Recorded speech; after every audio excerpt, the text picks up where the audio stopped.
आज कोटपाड़ कल्याण मंडप ठारे कोटपाड़ ब्लॉक अंतर्गत सडरंगा पंचायतर कांग्रेस कर्मी सहित कोटपाड़ निर्वाचन मंडल प्राय 1000 रु ऊर्ध्व कर्मी उपस्थित गोटे कर्मी सम्मेलन सहित नुआखाई भेटघाट कार्यक्रम अनुष्ठित होता। आज कार्यक्रम मुख्य अतिथि कोटपाड़ कांग्रेस विधायक प्रार्थी अनामुद्दीन, एनएससी अध्यक्ष एम शंकर राव, वरिष्ठ कांग्रेस नेता Maniprasad Pattanaik, Manohar Bisoi, Munna Khan, Santosh Mishra, Ghanashyam Bisoi, J Banerjee Rao, 8 number ward member Salma Begum, 9 number ward member Shanti Samarth, 10 number ward member Saday Jusuf, 11 number ward member Savitri Gand, 13 number ward member Vinod Bisoi, Sadaranga panchayat sarpanch Budai Majhi, Chhatarla panchayat sarpanch Trinath माझी, नायब सरपंच सनधर पुजारी, समिति सभ्य निर्मला भद्रांक सहित पंचायतर कर्मी मानक सह कर्मी सम्मेलन और नुआखाई भेटघाट आयोजन करा जायतिला। विशेषकर आज कार्यक्रम गुरुत्वपूर्ण है आगामी पंचायत निर्वाचन रे कांग्रेस दल सुदृढ़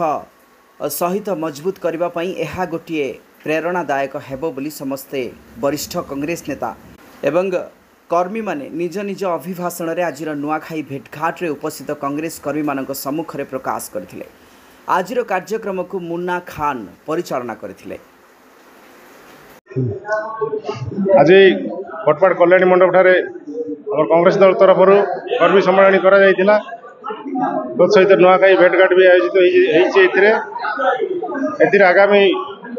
पंचायत निर्वाचन आम किपर भाव लड़वा से उपर नहीं आम चर्चा करूँ एवं समस्त कर्मी वृंद को सचेतन करूँ जे आगामी दिन में आम कांग्रेस ग्राउंड जीरो को जीव एवं गोटे सुफल आण पार्टी को आगे नब आमर ये पंचमैन आम केमती हम चेयरमैन हम ता सहित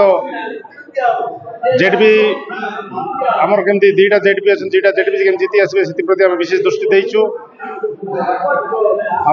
बहुत आशा करूँ आशा रखीचु कर्मी एवं ग्राउंड जीरो रू आम खबर भी पाइलुणी आगामी दिन में आमर एठारे दुईटा जेडबी आसो ता सहित आमर ब्लॉक चेयरमैन हम।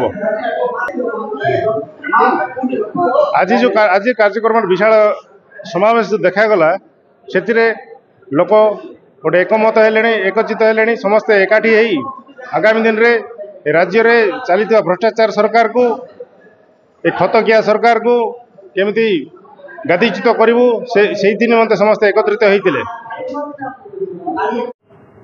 नमस्कार एवं धन्यवाद देवी मु समस्त कर्मी माने जो आसी आमर कांग्रेस परिवार आज नुआखाई भेटघाट जनवाई आसी एवं एही सम्मेलन रे गोटे कथा जना पड़ा जे आम कांग्रेस को किपरि आमे आगामी दिन में अधिक सुदृढ़ करिपारिबु एवं आगामी दिन में केमिति आमर राहुल गांधी नेता है कि पुणी थे आम भारत को आमर एकत्रित करी यही समावेश रे जना पड़ी जे किपरि आमर कांग्रेस प्रति तांकर प्रेम अच्छी जो सद्भाव अच्छी से माने आज देखेले एवं निश्चय कोटपाड़ रे ओडिशा रे एवं भारत रे कांग्रेस निश्चय आसीबो एवं आमर राहुल गांधी निश्चय जीतिबे। धन्यवाद। कोटपाड़ विजय कुमार मिश्र रिपोर्ट, प्रयाग खबर।